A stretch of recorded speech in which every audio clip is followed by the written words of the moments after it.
Já faz um tempo que você clamou, por muitas vezes sim você chorou, mas a vitória nunca, nunca vem.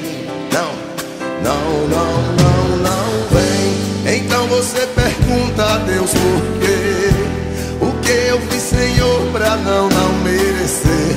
Misericórdia, Deus, eu sou teu filho. Eu sou teu filho. Oh, não. Daí que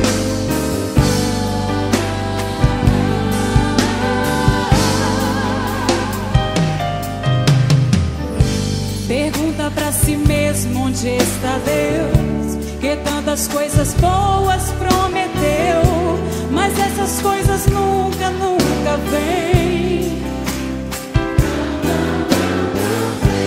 Então você não sabe o que fazer. A dor e o desespero não te deixa ver que Deus tem algo profundo contigo. Ele é contigo. O que Deus preparou é bem maior. O que Deus tem pra ti é bem melhor. creia nas promessas, creia em Cristo. Levanta a sua voz, vai. Deus vai fazer acontecer. O teu inimigo não vai entender. Creia, creia em Cristo. Ele é contigo. Se você crê nessas promessas, levanta a tua voz, dá um glória a Deus. Aleluia.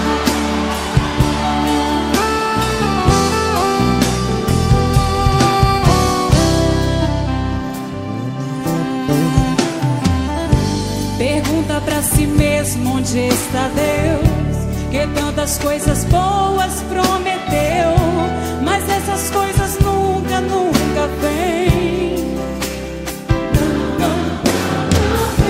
Então você não sabe o que fazer. A dor e o desespero não te deixa ver que Deus tem algo profundo contigo. Ele é contigo. O que Deus preparou é bem maior. O que Deus tem pra ti, irmã, é bem melhor. Creia nas promessas, creia em Cristo. Canta comigo. Ele é contigo. Deus vai fazer acontecer.